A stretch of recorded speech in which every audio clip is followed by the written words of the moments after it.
Et donc maintenant, pour clôturer, on termine toujours avec les feux d'artifice. On va avoir 2 personnes à qui apparemment on a demandé de raccourcir leur topo pour que les gens puissent attraper leurs avions. Alors on a d'abord Jennifer Zetlin. Alors Jennifer Zetlin, c'est vraiment une de mes plus vieilles comparses. J'ai travaillé avec elle aussi loin que je peux me rappeler que j'ai travaillé. Ce qu'elle a fait de très très impressionnant, presque tout ce qu'elle a fait, là, vous avez sur PubMed, mais elle a quand même fait 2 grandes études autour de la prématurité qui sont assez remarquables, qui sont dans toute l'Europe, c'est EPIS et Mosaïque, c'est juste. Et puis surtout pour moi, elle est l'initiatrice du grand projet Européristat qui fait qu'en Europe, dans 28 pays, nous mettons en commun nos données périnatales. Vous pouvez aller regarder, et nous avons les Suisses dedans. On n'a pas les Canadiens, mais si vous voulez, on vous annexe. Non. Et donc, ça, c'est une aventure formidable. C'est générateur de publications, de réflexions. Et voilà. La seule chose qui est parfois difficile avec Jennifer, c'est que l'unité où elle travaille n'arrête pas de changer de numéro. Donc on est passé de 149 à 953 et maintenant je crois qu'on est en 153. Mais à part ça...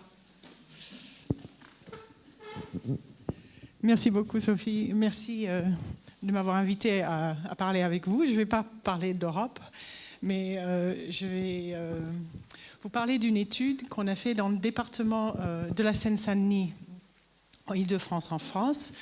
Donc, ma présentation s'appelle « Comprendre l'excès de la mortalité périnatale dans une population migrante en France ». Le département a une forte population de migrantes. Et dans mon exposé, je vais plus focaliser sur les aspects de organisation du système de soins et la qualité de soins. Cette étude était plus large, on a regardé plein d'autres facteurs, mais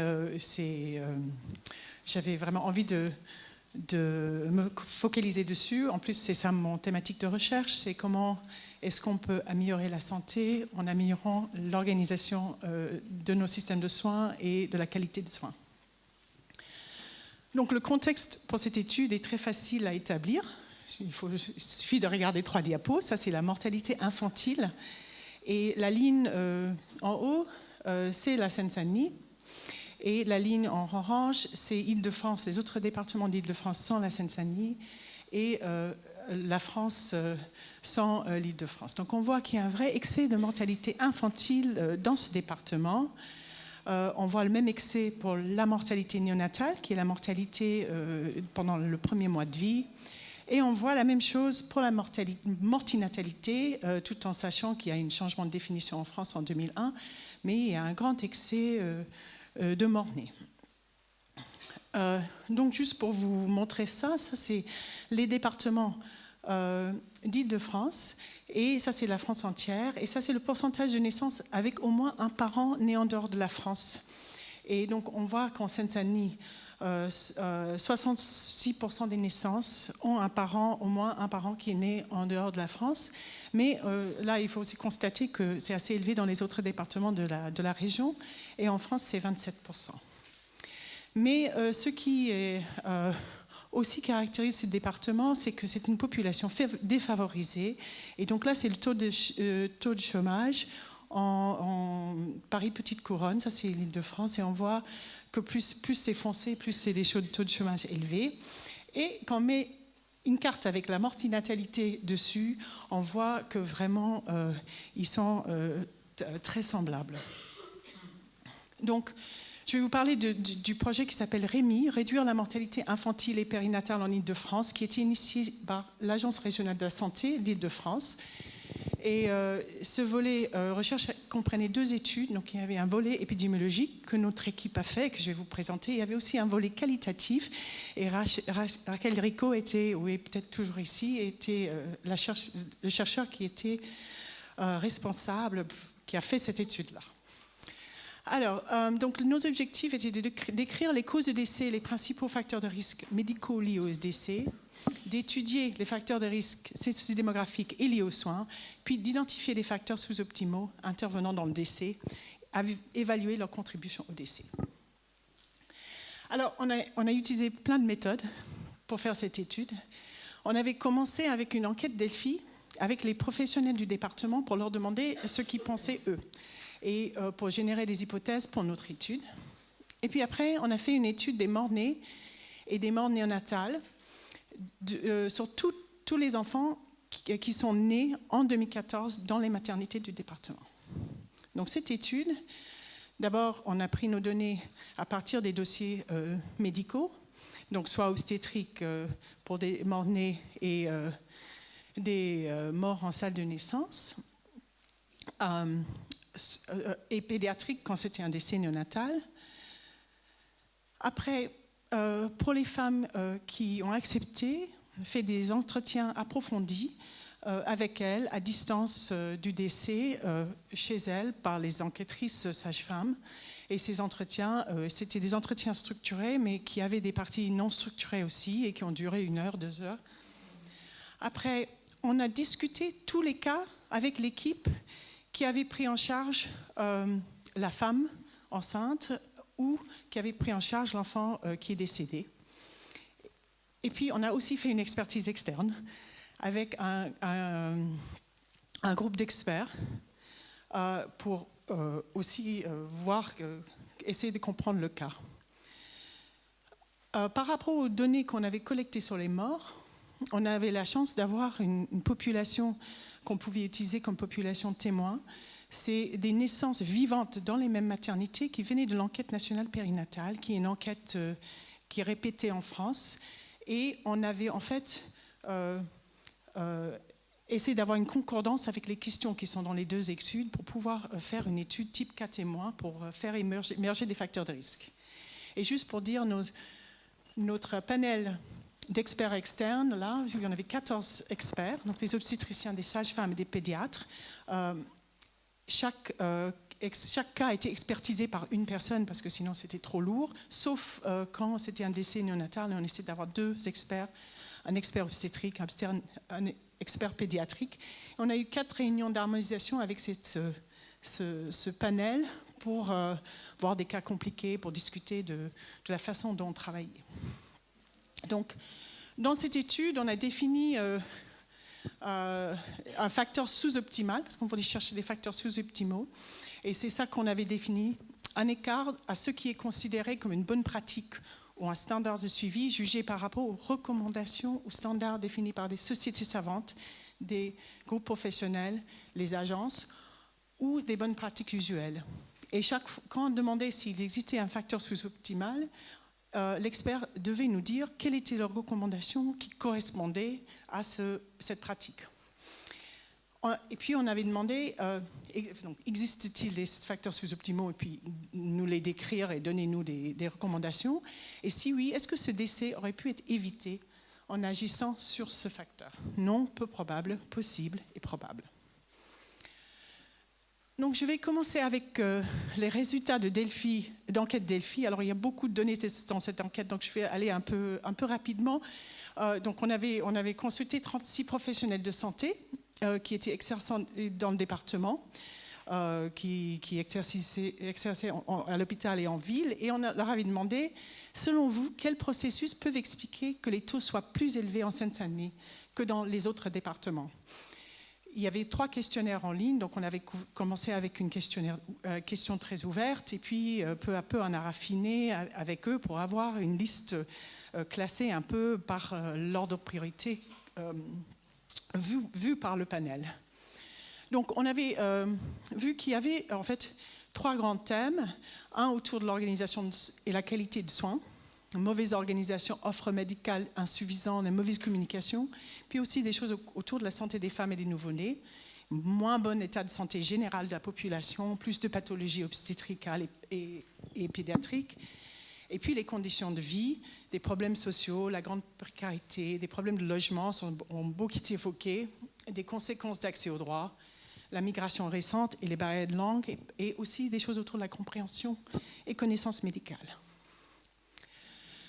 Donc, juste pour vous montrer les facteurs aux causes qui étaient liés aux soins, ça c'est le pourcentage du panel qui pensait que ce facteur était très important pour expliquer pourquoi la mortalité était plus élevée. Alors, quand on pense, c'est quand même un délai pour une prise de rendez-vous, qu'on peut penser que ça peut être très important pour expliquer pourquoi la mortalité est élevée. Il faut un peu regarder ça.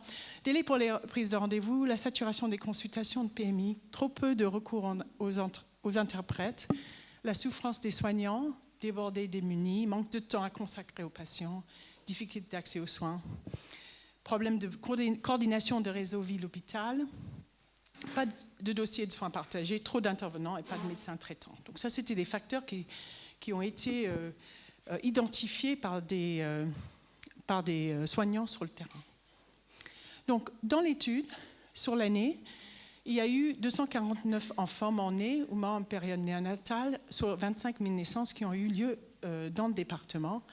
Et de ces enfants-là, 227 ont pu être inclus dans l'audit, et ça correspondait à 218 femmes, puisqu'il y avait des jumeaux. Et 75% des femmes ont accepté un entretien, et on était très contents de voir que celles qui ont accepté étaient très semblables à toutes les femmes. Il n'y avait pas de différence sur des facteurs sociodémographiques. Donc on avait vraiment un échantillon de femmes avec qui on a pu parler qui était très semblable à toutes les femmes.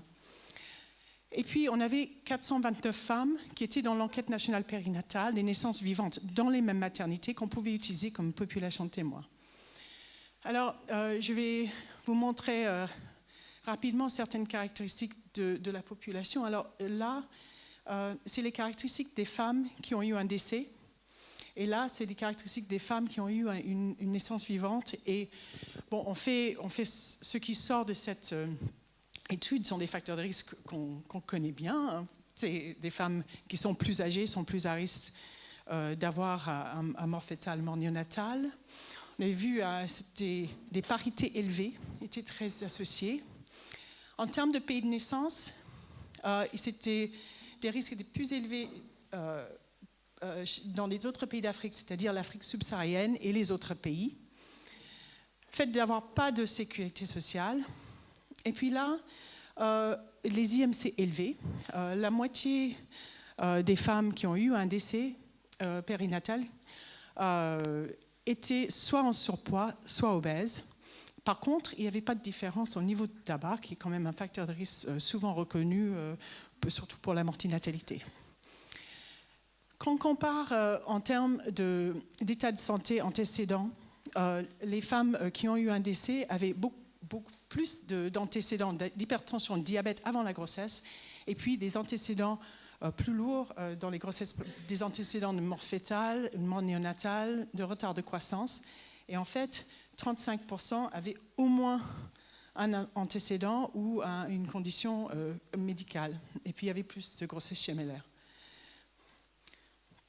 Donc ça, c'est juste dans une analyse multivariée. Donc la grossesse gemellaire sort l'âge, comme on a vu la primiparité et la multiparité.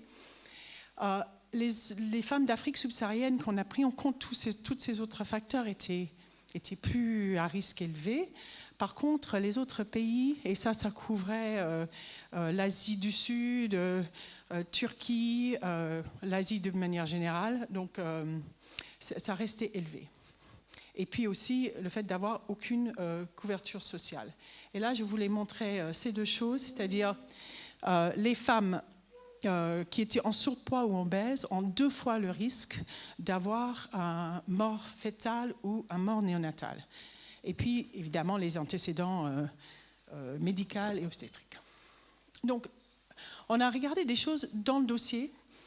Suite à ce que les professionnels du département nous ont dit, on a rajouté certaines questions pour essayer de voir s'il y avait ces facteurs liés à l'accès au recours de soins. Et dans le dossier médical, il y avait, dans 15% des cas, c'était mentionné qu'il y avait des problèmes de barrière de la langue, dont la moitié n'avait pas de traducteur. Et juste pour dire que c'était très semblable à ce que les femmes nous ont dit elles-mêmes, il y avait aussi 17% qui disaient qu'il y avait une barrière de la langue. Et puis il y avait quelque chose, j'aime pas ce titre, mais des situations de non-compliance, c'est-à-dire que la femme n'est pas venue à des consultations, qu'il y avait des refus d'hospitalisation, que l'examen prescrit n'était pas fait, que les traitements n'étaient pas pris, et cumul de plusieurs de ces situations, c'était présent dans un quart des dossiers. Donc ça, c'est les choses qu'on trouve qui suggèrent qu'il y a un problème d'accès ou de recours. On a pu parler avec les femmes, ce qui était bien. Et donc, elles ont fait part de difficultés à s'inscrire dans les maternités, à prendre des rendez-vous dans les maternités, à se rendre au rendez-vous et de devoir renoncer aux soins pour des raisons financières. Et quand on regarde des femmes qui ont dit au moins une de ces réponses, c'est la moitié. Et on n'a pas... Comme notre population témoin a été constituée d'une autre étude, on n'a pas pu regarder ces mêmes choses pour l'enquête nationale périnatale, sauf la question sur le renoncement aux soins pour raisons financières, qui était beaucoup plus bas chez les femmes qui ont eu une naissance vivante, c'était 6% par rapport à 15%. Donc ça montre que ce serait un vrai facteur de risque. Alors, arrivons aux résultats des expertises externes. Après avoir regardé tous les dossiers, nos experts externes ont jugé que dans 72% des cas qu'ils ont expertisés, il y avait un facteur sous-optimal, comme je vous avais défini ce facteur tout à l'heure. Et de tous les cas, 33% ils ont jugé qu'en agissant sur les facteurs sous-optimaux qu'ils ont trouvés dans le dossier, ils auraient pu possiblement ou probablement éviter le décès. Alors, il y avait beaucoup de facteurs sous-optimaux en lien avec des décès jugés évitables, et ça, c'est la liste en ordre d'importance. D'abord, il y avait beaucoup de questions autour de la réalisation des soins et le fait que les soins n'étaient pas conformes aux recommandations de pratique clinique. Puis beaucoup sur les parcours non adaptés, étant donné les facteurs de risque des femmes. Et les surveillances inadéquates pour les facteurs de risque complications, c'est un peu la même chose, ou un suivi inexistant, insuffisant de RCU, des informations manquantes pour décrire des parcours des soins, les problèmes de continuité de soins, de communication, la difficulté de prise en charge de rendez-vous, début tardif ou suivi irrégulier, et puis des recours aux soins à grossesse non suivie. Juste pour vous montrer, parce qu'on leur a demandé de nous dire quelles étaient les recommandations quand il y avait un facteur sous-optimal. Et le panel d'experts a fait référence à 49 recommandations, ce qui était très utile de savoir ce qu'on a en France pour se référer. Mais dans 38% des cas, il y avait un problème avec le suivi et l'orientation des femmes enceintes en fonction des situations à risque identifiées. Et puis sur le diabète gestationnel et la prise en charge de la prééclampsie. Là, je vous montre aussi que le fait quand il y avait un diabète, une pathologie hypertensive pendant la grossesse, les cas jugés évitables étaient encore plus élevés, donc 42% par le groupe d'experts. Donc, pour moi, les messages principaux, c'est que l'organisation et la qualité des soins ont un fort impact sur les risques de mortalité périnatale. D'abord, c'était reconnu par les professionnels du terrain, et on a vu ça dans tous les facteurs sous-optimaux en lien avec les décès jugés évitables par les experts et les équipes. Et on voit dans cette enquête que ces risques sont augmentés en présence d'autres facteurs de risque. Donc quand il y a des facteurs de risque médicaux, des pathologies soit préexistantes ou émergentes, et des risques sociaux, langue, compréhension, absence de sécurité sociale. Pour moi, un des messages que j'avais envie de faire passer ici, c'est que nos résultats remettent en question l'approche qui est habituellement utilisée pour l'étude du suivi prénatal inadéquat ou insuffisant en épidémiologie. Le plus souvent, cette étude est basée principalement sur une notion de début de suivi, tardif ou pas tardif, et le nombre de visites. Et donc, il y a des indices, des indices qu'on connaît tous, qui existent depuis assez longtemps, et qui ont été validés, mais dans ces indices, l'hypothèse sous-jacente, c'est qu'on peut utiliser la même mesure pour toutes les femmes. Et que, par exemple, une femme qui a 30 ans, qui a bac plus 5, qui parle français, qui a eu multipart avec un enfant qui était bien portant doit avoir le même standard de suivi qu'une femme qui est plus âgée, qui a des pathologies, qui a peut-être un antécédent de mort-née, d'hypertension chronique. Dans le premier cas, si cette femme avait ce qu'on pense en France constitue les recommandations, c'est-à-dire de commencer le suivi au cours du premier trimestre et puis 7-8 consultations, ça serait bien. Pour ce deuxième cas, ça serait vraiment pas suffisant. On voudrait que cette femme commence probablement un peu plus tôt, mais peut-être même avant de tomber enceinte, pour réfléchir un peu à la gestion de... Donc, quand on applique les standards au même, on sous-estime dans ces études épidémiologiques l'impact que peuvent avoir les soins. Et donc, je trouve que c'est une vraie importance. Et on a vu aujourd'hui plein de discussions autour de soins, ce qui constitue des bons soins. Je pense qu'on a besoin de créer des indices qui nous permettent de vraiment mesurer si le soin est adapté, étant donné les risques que présente cette femme, et intégrer cet aspect qualitatif dans l'étude. Et puis, il y a toutes les autres dimensions clés de l'organisation qui sont sorties de nos résultats, c'est-à-dire les professionnels et parcours adaptés, la consultation avec des spécialistes, les soins en lien avec des recommandations de bonne pratique, c'est-à-dire est-ce que en fait, le contenu des soins est bien, et puis la compréhension par la femme enceinte de ces soins. Donc, il y a la quantité et le timing, mais il y a aussi tous les autres aspects qui sont plus des caractéristiques des soignants que forcément la femme ou la quantité.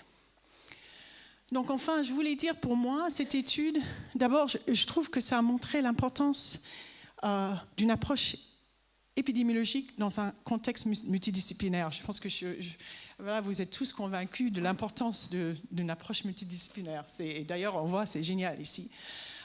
Mais l'approche épidémiologique est vraiment très importante parce que ça nous permet de fournir des chiffres et qui mobilisent vraiment les acteurs politiques. Quand on peut chiffrer ce qu'on voit, ça donne une puissance, un peu plus de validité à ce qu'on dit et permet de créer des axes prioritaires parce qu'on peut voir comment les problèmes, quelle est l'ampleur des problèmes les uns par rapport aux autres. Et puis, là, ça permet aussi de confirmer ou non les hypothèses du départ. Là, par exemple, l'obésité, ça sort comme un très important facteur de risque. C'est un odds ratio à 2. D'ailleurs, on sait, c'est pas un scoop, hein, on sait ça dans la littérature, que l'obésité fait ça. Mais c'était très peu sorti dans nos hypothèses du départ. Très peu. On a parlé avec des professionnels du département, on a parlé entre nous. Et au fur et à mesure de l'enquête, les enquêtrices disaient je trouve que les femmes sont quand même assez obèses. Et puis on a vu, on serait passé à côté de ça si on n'avait pas fait une étude épidémiologique qui essaie de vraiment mesurer des choses. Donc je voulais juste faire un peu de promotion pour ma discipline, mais aussi montrer que si on n'avait pas fait tout le reste, on n'aurait pas pu mesurer l'apport du suivi. Parce que maintenant, là, actuellement, en épidémiologie, on n'a pas des bons indices, on n'a pas une bonne façon de le faire et on a vraiment une nécessité d'améliorer des indicateurs de suivi insuffisants afin de pouvoir chiffrer leur prévalence et leur impact. Et je pense que c'est particulièrement important pour des groupes défavorisés et pour les femmes migrantes. Donc, je voulais juste remercier l'équipe qui a fait Rémi avec moi, Priscille Sauvegrin, que vous avez présenté tout à l'heure, et a coordonné cette étude et a beaucoup contribué à les aspects qualitatifs. Et puis, on avait plein d'enquêtrices et d'épidémiologistes statisticiens, et aussi les équipes des maternités et des services de néonatologie qui ont participé, et l'ARS qui a financé, puis plein d'autres gens dans le département qui nous a aidés avec cette étude. Merci.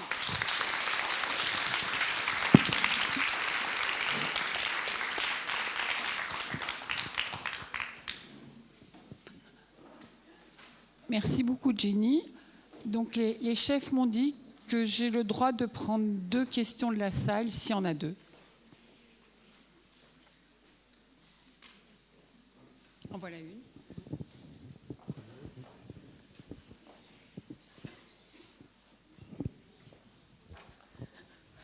Merci beaucoup, c'était vraiment très intéressant. Et je trouverais vraiment chouette aussi de pouvoir après rebondir sur des études, par exemple, anthropologiques à la Yannick Jaffré. Je ne sais pas si vous êtes familière. Parce que je trouverais très intéressant, par exemple, si on voit le cas des situations des femmes qui sont obèses, ce serait de pouvoir mieux comprendre qu'est-ce qui, de leurs circonstances, aussi de leurs déterminants sociaux, font que l'obésité joue ce rôle pour les enfants, histoire de ne pas tomber dans le piège qui est quand même assez fréquent dans le champ de la santé, qui serait d'hyper-individualiser la responsabilité sur ces femmes-là, alors que probablement que leur situation d'obésité, elle est aussi liée aux déterminants sociaux, particulièrement dans le quartier que vous mentionnez.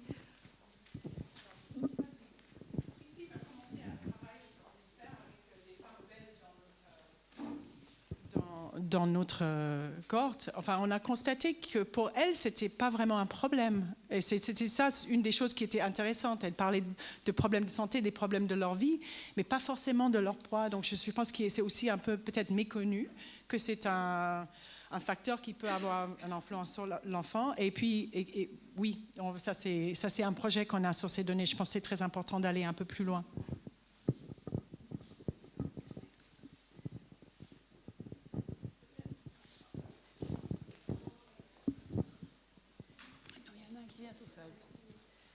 Oui, Sophie Durier de Genève. Peut-être juste pour revenir sur votre conclusion, je trouve que c'est quelque chose qu'on voit très fréquemment dans la prise en charge des migrants, où finalement on applique la même chose à tout le monde. Et je vois très bien à Genève quand on dit mais peut-être parfois il faut faire plus pour des migrants que pour d'autres. Votre conclusion, c'était de dire on applique les mêmes guidelines de prise en charge à une femme de niveau socio-économique élevé qui a 30 ans, qui a déjà eu un enfant, et à une femme d'un niveau... Et je pense qu'on est vraiment dans cette thématique de communication autour de l'égalité des soins versus l'équité des soins, et que parfois il faut faire plus pour certains, et on arrive un peu dans ces politiques de discrimination positive qu'on connaît parfois dans l'éducation, mais qu'on a encore un peu de peine à mettre en œuvre dans le domaine de la santé. Je voudrais juste, oui, je pense que vous avez raison. Je veux clarifier aussi que je parle de pas discrimination positive, je parle plus de la façon de l'étudier que de faire des soins. Parce que pour l'étudier, on a une obligation de faire ça parce qu'on crée des biais. Donc c'est pas, on fait pas, c'est un peu, c'est pas la même problématique, mais ça revient à ce que vous dites. L'autre chose que j'ai pas dit dans cette étude, on a trouvé des situations extrêmement complexes, des femmes qui avaient lupus, diabète gestationnel, sans domicile, enfin une série de choses qui revient à toutes les questions du cas complexe et la gestion des cas complexes. Et je pense qu'il y a une littérature qui commence à être développée sur comment gérer des situations dans d'autres domaines de la médecine aussi, des patients qui nécessitent d'être pris en charge par plusieurs professionnels. Et voilà. Merci beaucoup. Alors on va finir avec professeur Reynaud qui nous vient du